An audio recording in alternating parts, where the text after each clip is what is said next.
Of the Detroit Fire Department acknowledging one of their firefighters hit a car while driving drunk on the job. There are indications it may not have been an isolated incident. A whistleblower tells the local 4 defenders he's seen what goes on in the firehouses, and he believes DFD has a full-blown drinking problem. Defender Sean Lay live with an update on the story that he broke here yesterday. Sean? And Devin, let's start with some context here, some perspective. Detroit EMS, 55,000 runs last year. DFD went on 22,000 runs. Tough, stressful job. One man tonight, though, is saying Detroit Fire Administration must confront what he is calling an on-duty drinking problem department-wide. Sunday night, Detroit Fire Department's Squad 6 smashes into a parked car arriving at an emergency. Central, this is Squad 6.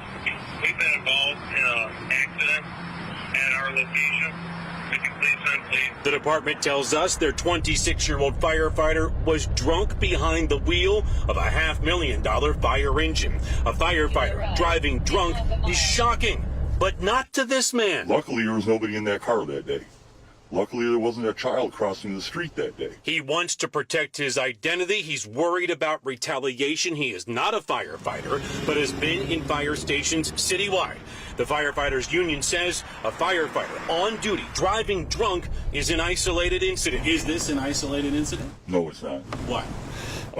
There's other stations that basically have alcohol flowing freely. Rumors about Detroit Fire Company Engine 50 on the east side being an out-of-control party house have swirled around the city for a long time. But the defenders are told it's not just Engine 50. You go into the mess room, or they would eat at, and the table is littered with beer cans and different beers, different liquors. These guys were off duty? No, they were on duty. What did you think when you saw all that?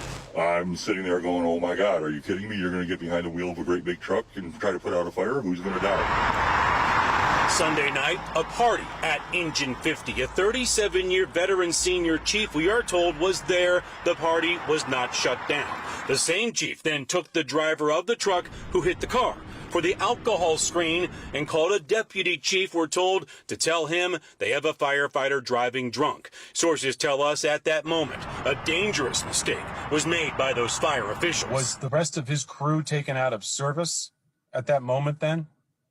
No.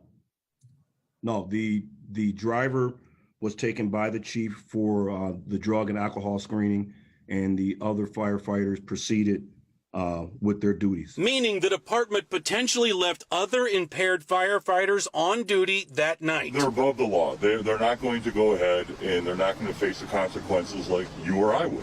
Why do they think that? They have a badge. And are they ever held accountable?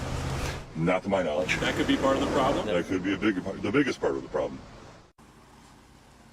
Back here live, attorney Steve Haney, who has some dealings with Detroit Fire, says if this was me or you behind the wheel of the car, you would have been arrested on the spot. This firefighter was not arrested, and he has not yet been charged. Keep in mind this happened on Sunday. Detroit Fire says they handed the case over to Detroit Police.